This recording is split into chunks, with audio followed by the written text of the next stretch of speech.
Hello everyone, welcome to विकेडमी। आज हम डिस्कस करेंगे डीएमएल कमांड्स। देखो, लास्ट क्लास में हमने डिस्कस किया था कि हम एसक्यूएल कमांड्स क्यों यूज करते हैं। एसक्यूएल कमांड्स क्या हैं?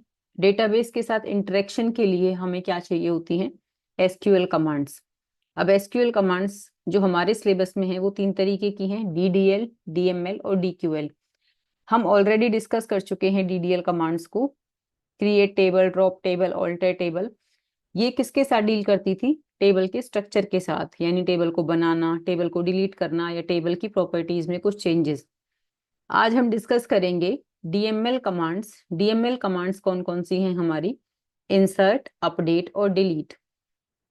डीएमएल कमांड्स डेटा के साथ डील करती हैं, यानी डेटा के अंदर कुछ चेंजेस करना, डेटा ऐड करना टेबल में, डेटा को डिलीट करना या डेटा को मॉडिफाई करना। इस सब के लिए हम क्या यूज करते हैं? DML command. दोनों कमांड्स में डिफरेंस समझिए। डीडीएल कमांड्स क्या थी? डेटा डेफिनेशन लैंग्वेज, यानी जो टेबल के स्ट्रक्चर के साथ डील कर रही थी। और डीएमएल क्या है? Data manipulation.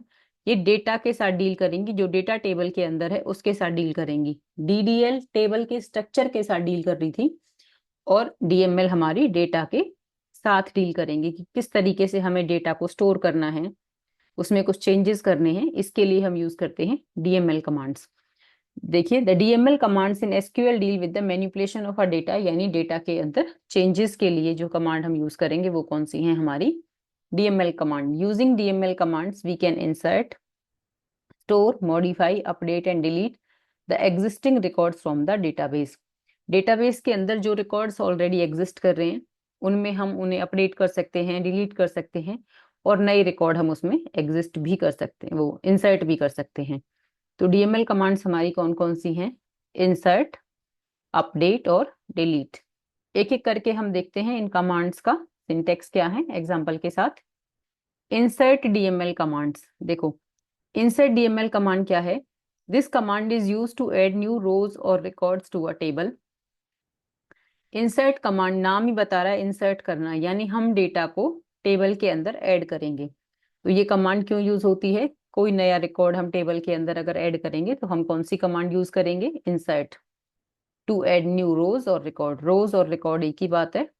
कोई नई टपल, ये भी मैंने आपको बताया था, रो को ही हम क्या बोलेंगे? टपल। तो कोई नई रो, टपल या फिर रिकॉर्ड ऐड हम करें तो इसके लिए हम क्या यूज करेंगे? Insert command. It allows you to input rows of a data within an existing table, यानी टेबल के अंदर आप कितनी भी रोज को ऐड कर सकते हो। वही बात बार बार रिपीट होके लिखी हुई है। Insert command allows users to insert data in a database tables, यानी डेटा हम डेटाबेस की टेबल के अंदर इंसर्ट कर सकते हैं इंसर्ट कमांड की हेल्प से। तो इंसर्ट का मतलब ही क्या है? डेटा को ऐड करना। अब यहाँ एक वर्ड लिखा हुआ है, insert is a change command. इस चेंज का क्या मतलब है कि इस कमांड के एग्जीक्यूट होने के बाद आपको कुछ ना कुछ चेंज दिखेगा। आपने मान लो टेबल में ऑलरेडी 10 रो थी, आपने एक नया डेटा ऐड किया तो रोज कितनी हो जाएंगी? 11। तो कुछ ना कुछ चेंज दिखेगा, इसलिए हम इसे क्या बोलते हैं? Change command. अब हम इसका सिंटेक्स देखते हैं। देखो, इंसर्ट इनटू टेबल नेम। मैंने लास्ट क्लास में भी आपको बताया था कि ये कमांड्स बहुत इजी हैं, हमें क्वेश्चन में ही आंसर दे रखा होता है। वहां भी जैसे क्रिएट टेबल, तो हम ऑलरेडी वर्ड यूज करते थे सिंटेक्स में क्रिएट टेबल। तो यहाँ पर भी हम इंसर्ट वर्ड यूज करेंगे सिंटेक्स में। इसके साथ हमें क्या यूज करना है? Into. Insert into table name, यानी जिस टेबल में आप इंसर्ट कर रहे हो। एग्जाम्पल में समझिए, इंसर्ट इनटू स्टूडेंट, यानी स्टूडेंट नाम की टेबल में आपको इंसर्ट करना है। इससे इजी सिंटेक्स क्या होंगे? बहुत इजी है। इंसर्ट इनटू स्टूडेंट, जो भी टेबल नेम है आपका, आपको वो यहाँ पर लिखना है। तो सिंटेक्स के साथ समझते चलिए। इंसर्ट इनटू कीवर्ड है, टेबल नेम आपको जिस भी टेबल में ऐड करना है आप उसका नाम लिखिए। उस टेबल के कॉलम यहाँ लिखोगे आप, आपके पास कौन कौन से कॉलम हैं। यहाँ इस टेबल से देखिए हमारे पास 4 कॉलम है: रोल नंबर, नेम, एज और सब्जेक्ट। तो यहाँ पर मैंने चारों कॉलम लिख दिए: रोल नंबर, नेम, एज और सब्जेक्ट। अब इंसर्ट कर रहे हैं हम, हमें कुछ ना कुछ वैल्यूज चाहिए। तो हमने यहाँ कीवर्ड लिखा वैल्यूज, और वैल्यू 1 2 3 एंड सो ऑन, जितने आपने यहाँ पर कॉलम के नेम लिखे हैं उतनी ही यहाँ पर आप क्या लिखोगे? वैल्यूज। तो मैंने यहाँ पर ऐड किया रोल नंबर की जगह 3, नेम की जगह सीता, एज की जगह 16 और सब्जेक्ट की जगह रिटेल। तो पहले मेरे पास ये टेबल थी जिसके अंदर सिर्फ 2 रिकॉर्ड थे। जैसे ही मैंने इस क्वेरी को एग्जीक्यूट किया तो मेरे पास एक और रो ऐड हो गई, और उस रो में डेटा देखिए 3, सीता, 16 और रिटेल, ये एज इट इज इंसर्ट हो गया। तो इस तरीके से हम इंसर्ट कमांड को रन करेंगे। फिर से समझिए, insert into table name, insert into syntax का पार्ट है, कीवर्ड्स हैं, हमें एज इट इज लिखने हैं। टेबल नेम आप वो लिखोगे जिस टेबल में आपको डेटा इंसर्ट करना है। उसके बाद हम लिखेंगे हमारे पास कितने कॉलम हैं। यहाँ मेरे पास 4 कॉलम थे तो मैंने 4 कॉलम लिख दिए। फिर हम ब्रैकेट बंद करके लिखेंगे वैल्यूज, ये कीवर्ड है, किस कॉलम की क्या क्या वैल्यू है वो वैल्यू आप मतलब रिस्पेक्टिवली लिखते रहोगे। रोल नंबर है तो उसके साथ 3, नेम है तो सीता, एज और फिर सब्जेक्ट, इस तरीके से, और लास्ट में सेमीकोलन। अब देखिए, अगर आपको सभी कॉलम्स के अंदर वैल्यू को इंसर्ट करना है तो हमारे पास इसका एक और तरीका भी है। आप कॉलम नेम ना लिखो तो भी चलेगा। यहाँ पर देखिए, insert into table name, values लिख दी हमने सारी। इंसर्ट इनटू स्टूडेंट, यहाँ पर हमारे टेबल का क्या नाम है, स्टूडेंट। वैल्यूज हमने लिखी 4, गीता, 17 और BNW यानी सब्जेक्ट का नाम है ब्यूटी एंड वेलनेस। तो यहाँ पर पहले जो टेबल थी हमारी, जब हमने सीता वाला जो रिकॉर्ड है उसे ऐड किया था। अब यहाँ पर देखिए, इस यहाँ 3 रो थी, जैसे ही हमने इस क्वेरी को एग्जीक्यूट किया है हमारा ये वाली वैल्यू ऐड हो गई, 4, गीता, 17 और BNW। अब इन दोनों सिंटेक्स में डिफरेंस क्या है वो ध्यान से समझिए। इस सिंटेक्स को हम सिर्फ तब यूज कर सकते हैं जब हम टेबल के सभी कॉलम्स के अंदर कुछ ना कुछ वैल्यू ऐड करें। लेकिन जो पहले वाला सिंटेक्स है इधर, यहाँ पर आपकी मर्जी है कि आपको कितने कॉलम में ऐड करना है। आप सभी कॉलम्स में भी ऐड कर सकते हो और आप चाहो तो आप किसी कॉलम को छोड़ भी सकते हो। तो यहाँ पर आपको क्या देने थे, कॉलम के नेम। कॉलम के नेम के अकॉर्डिंग आपको वैल्यू देनी है। मान लो मैंने यहाँ से एज छोड़ दिया तो यहाँ से मैं 16 को अगर छोड़ दूंगी तो भी मेरा नया रिकॉर्ड ऐड हो जाएगा।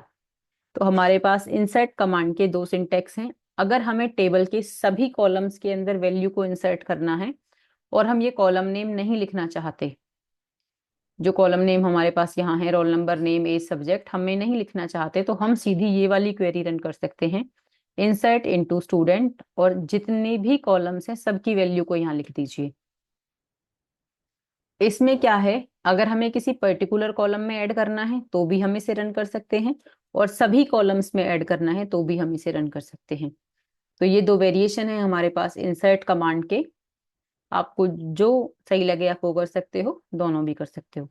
ठीक है। नेक्स्ट अब हम पढ़ेंगे अपडेट कमांड। अपडेट कमांड क्या कहती है कि जो डेटा आपने ऑलरेडी टेबल के अंदर लिखा हुआ है उस डेटा में कुछ ना कुछ चेंजेस करना। अपडेट नाम ही बता रहा है कि जो ऑलरेडी पहले से है उसमें आपको कुछ ना कुछ चेंजेस करने हैं। देखिए पढ़ते हैं इसे क्या कहता है। Update is another important DML command in SQL which allows you to update or modify the existing data in the database table। ये कमांड इंपोर्टेंट इसलिए है कि कई बार क्या होता है कि हमसे कोई रिकॉर्ड गलत अपडेट हो गया। मान लो किसी बच्चे ने अपना फोन नंबर लिखवाया, उसकी कोई डिजिट गलत हो गई, या फिर आधार नंबर की कोई डिजिट गलत हो गई, या किसी ने सब्जेक्ट चेंज किया। तो इस तरीके की जो प्रॉब्लम्स आती हैं उनमें हमें कौन सी कमांड यूज करनी पड़ेगी फिर, अपडेट कमांड, यानी हम डेटा को चेंज कर सकते हैं। अपडेट भी हमारी चेंज कमांड है, यानी हमें कुछ ना कुछ चेंजेस दिखेंगे, इसलिए हम इसे क्या कहते हैं, change command. It allows you to it allows you to change data within the rows of a table. Table की रोज के अंदर आप डेटा को चेंज कर सकते हो। This command modifies existing data with in a table. जो data already exist कर रहा है उसको ये क्या करेगी, मॉडिफाई करेगी यानी चेंज करेगी। It's necessary to change existing data based on specific criteria. ये बहुत जरूरी है कि हम डेटा को चेंज कर पाए, क्योंकि अगर हम डेटा को चेंज नहीं कर पाएंगे तो हमें फिर से नया डेटा ऐड करना पड़ेगा, फिर पुराने को डिलीट करो। तो उससे बेटर क्या है कि जिस कॉलम में जो गलती है हम उसे ही चेंज कर दें। तो इसलिए हम क्या यूज करते हैं, अपडेट DML कमांड। अब अपडेट का सिंटेक्स देखिए, update table name, update student, example के साथ साथ समझेंगे हम। अपडेट कीवर्ड है और टेबल का नाम हमने लिखा स्टूडेंट। यहां पर हमें क्या चेंज करना है, सेट, ये भी कीवर्ड है। चेंज क्या करना है, मुझे सब्जेक्ट चेंज करना है CS। अब यहाँ ध्यान से समझिए, मैं सब्जेक्ट को चेंज कहाँ करूं, उसके लिए मुझे कंडीशन देनी पड़ेगी, क्योंकि ये पूरी टेबल में तो मैं सारे सब्जेक्ट को CS नहीं कर सकती, हर बच्चे के पास तो कंप्यूटर साइंस नहीं होगा। तो यहाँ पर मुझे क्या करना है, where roll number equal to, जिस बच्चे का रोल नंबर 2 है उसका सब्जेक्ट आपको क्या करना है, CS। हमें इस चीज से यहाँ पर कोई मतलब नहीं है कि पहले उसके पास क्या सब्जेक्ट था। और ऐसा आपने अक्सर स्कूलों में देखा भी होगा कि बच्चे 11th 12th में आकर अपने सब्जेक्ट चेंज कराते रहते हैं। इनिशियली पहले 1-2 महीने वो डिसाइड ही नहीं कर पाते कि हमें कौन सा सब्जेक्ट लेना है। तो यहाँ पर रोल नंबर जो 2 है उसका हम सब्जेक्ट चेंज करके हम क्या करेंगे, CS। तो टेबल की हेल्प से समझिए, पहले इस टेबल में रोल नंबर 2 जो स्टूडेंट था उसके पास सब्जेक्ट क्या था, IT। अब हमने इस कमांड को जब एग्जीक्यूट किया तो उसके पास सब्जेक्ट क्या हो गया, CS। अब दोबारा से हम सिंटेक्स पर जाएंगे, update table name set, update student set. यहां तक आई थिंक किसी को कोई डाउट नहीं होना चाहिए। सब्जेक्ट इक्वल CS, तो यहाँ पर मैंने सिंटेक्स में क्या लिखा हुआ है, column name 1 equal value 1, column N equal value N। आपको कितनी चीजें अपडेट करनी थी, ऐसा नहीं है कि आप एक बार में सिर्फ एक ही कॉलम की वैल्यू को अपडेट कर पाओ, आप मल्टीपल वैल्यूज को भी यहाँ पर एक ही साथ अपडेट कर सकते हो। जैसे यहाँ पर मैंने लिखा था अपडेट स्टूडेंट सेट में सब्जेक्ट इक्वल CS, तो यहीं पर मैं कॉमा लगा के ये भी लिख सकती थी कि एज इक्वल 17 की जगह मान लो मैं इसकी एज कर दी थी 18, तो यहीं पर मैं क्या लिख देती, एज इक्वल 18। तो column name 1 equal value 1, column name 2 equal value 2 and so on. जितनी वैल्यूज को आपको चेंज करना है आप उतनी वैल्यूज लिख सकते हो, एक भी लिख सकते हो और एक से ज्यादा भी। यहाँ पर आपको कंडीशन देनी ये मैंडेटरी है, अदरवाइज वो फिर पूरी टेबल में होगा। तो हमें कहाँ कहाँ वैल्यूज को चेंज करना है उसके अकॉर्डिंग हमें क्या देना है, यहाँ पर अपनी कंडीशन देनी है, where roll number equal to. तो जिस बच्चे का रोल नंबर 2 है उसका सब्जेक्ट भी चेंज कर दो और उसकी एज भी चेंज कर दो। तो ये है हमारी अपडेट क्वेरी। अब हम नेक्स्ट देखेंगे डिलीट कमांड।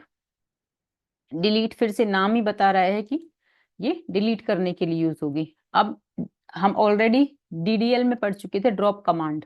ड्रॉप क्या करती थी, हमारी टेबल को डिलीट कर रही थी, लेकिन डिलीट कमांड में क्या होगा, हमारा रिकॉर्ड डिलीट होंगे। मान लो किसी बच्चे ने स्कूल छोड़ दिया, तो हम क्या करेंगे, उसकी उस बच्चे के नाम की जो रो है या जो रिकॉर्ड है उसको हम क्या कर देंगे, डिलीट कर देंगे। तो डिलीट क्या है, delete is a DML command that allows you to remove single और multiple existing records from the database table. कोई सिंगल रो आपको डिलीट करनी है, मान लो एक बच्चे ने स्कूल छोड़ा या फिर 4-5 बच्चों ने स्कूल छोड़ दिया, तो मल्टीपल रिकॉर्ड्स को भी आप उसमें से डिलीट कर सकते हो। सिंगल रिकॉर्ड भी डिलीट कर सकते हो और मल्टीपल रिकॉर्ड्स भी डिलीट कर सकते हो। डिलीट कब करोगे, जब वो रिकॉर्ड्स ऑलरेडी आपके पास हैं, यानी एग्जिस्टिंग रिकॉर्ड्स को आप डिलीट करने के लिए कौन सी कमांड यूज करोगे, delete. Where clause is used with the delete command to select specific rows from the table। कौन कौन सी रोज को आपको डिलीट करना है उसके लिए हमें कौन सी कमांड यूज करते हैं हम यहाँ पर, where। जैसे अपडेट में भी हमने where कमांड यूज की थी। यहाँ पर देखिए, क्योंकि हमें ये कंडीशन मेंशन करनी है कि हमें किस डेटा को अपडेट करना है, तो हमें वो कंडीशन बतानी पड़ेगी। ऐसे ही डिलीट में भी हमें किस रिकॉर्ड को डिलीट करना है, हमारे पास कुछ ना कुछ स्पेसिफिक कंडीशन होनी चाहिए। तो यहाँ पर भी हम क्या यूज करेंगे, वेयर क्लॉज को। Delete is a change command. सीधी सी बात है, जब आप कुछ डिलीट करोगे तो आपको टेबल में कुछ ना कुछ चेंजेस दिखेंगे, तो ये भी हमारी कैसी है, एक चेंज कमांड है। It allows us to remove rows of a data within an existing table. ये रोज को डिलीट करने के लिए यूज होती है। Delete DML is use to delete data और record that is no longer needed. हम किस डेटा को डिलीट करेंगे, जिसकी हमें जरूरत नहीं है। अब इसका सिंटेक्स देखिए, ये बहुत इजी है। Delete from table name where condition, यानी डिलीट फ्रॉम कीवर्ड है, टेबल नेम हमें बताना पड़ेगा हम किस टेबल से डिलीट कर रहे हैं। तो delete from student where subject equal retail. हमें कौन कौन सी रोज को डिलीट करना है, जहां पर सब्जेक्ट रिटेल है। मान लो एक लिस्ट है हमारे पास सिर्फ कंप्यूटर साइंस के स्टूडेंट्स की, वहां पर 1-2 रिकॉर्ड हमसे गलती से एंटर हो गए जिन बच्चों के पास रिटेल है, तो हम उनको डिलीट कर देंगे जिनके पास रिटेल है। तो delete from student, I think इसमें तो कोई डाउट है ही नहीं कि हमें टेबल का नाम लिखना है, अदरवाइज हम डिलीट करेंगे कैसे। Delete from student where subject equal retail. हम कहाँ से डिलीट करेंगे? जहां पर सब्जेक्ट हमारा क्या है? रिटेल है। अब एक बार टेबल देखिए, अब तक जो टेबल हमने बनाई है, इंसर्ट किया, अपडेट किया, तो हमारे पास एक ये टेबल है। इस टेबल में से हमने कमांड चलाई delete from student where subject equal retail. तो यहाँ से हमारे पास कौन सी रो डिलीट हो जाएगी? जिस बच्चे का रोल नंबर क्या है? 3। देखो यहाँ पर सब्जेक्ट हमें क्या दे रखा है? रिटेल। तो ये वाली हमारे पास से रो डिलीट हो जाएगी और हमारा आउटपुट क्या बचेगा फिर? ये, यहाँ से रिटेल गायब। इसका एक और एग्जांपल देखिए, delete from student where age equal 16। Student नाम की टेबल से वो सारे रिकॉर्ड डिलीट कर दीजिए जहां पर एज 16 से बड़ी है। तो इस तरीके से हम लेस देन ग्रेटर देन भी यूज कर सकते हैं। अब जो टेबल हमारे पास बची रिटेल वाले सब्जेक्ट को डिलीट करने के बाद, वो क्या थी? ये। अब मैंने क्या क्वेरी चलाई कि जहां पर हमारी एज 16 से बड़ी है वो डिलीट करने हैं। एज हमारी क्या है? 16 से बड़ी है, वो सारे हमें डिलीट करने हैं। एक बार इस टेबल को ध्यान से देखिए, इसमें हमारे पास 16 से बड़े हैं सब, तो ये तीनों के तीनों रिकॉर्ड क्या हो जाएंगे? डिलीट हो जाएंगे। तो इस तरीके से हम क्वेरी चला सकते हैं जहां पर हमारा जो भी डेटा है, जो हमें डिलीट करना है, एक रो, दो रो, मल्टीपल रोज, मान लो एक से ज्यादा सब्जेक्ट रिटेल के होते तो वो सारे के सारी रोज हमारे यहाँ से डिलीट हो जाती। तो ये है हमारी डीएमएल कमांड्स, इंसर्ट, अपडेट और डिलीट। आपको तीनों की डेफिनेशन, तीनों के सिंटेक्स और तीनों के एग्जाम्पल याद करने हैं। अगर वीडियो अच्छी लगी हो तो लाइक करें, शेयर करें, सब्सक्राइब करें। Thank you so much for watching.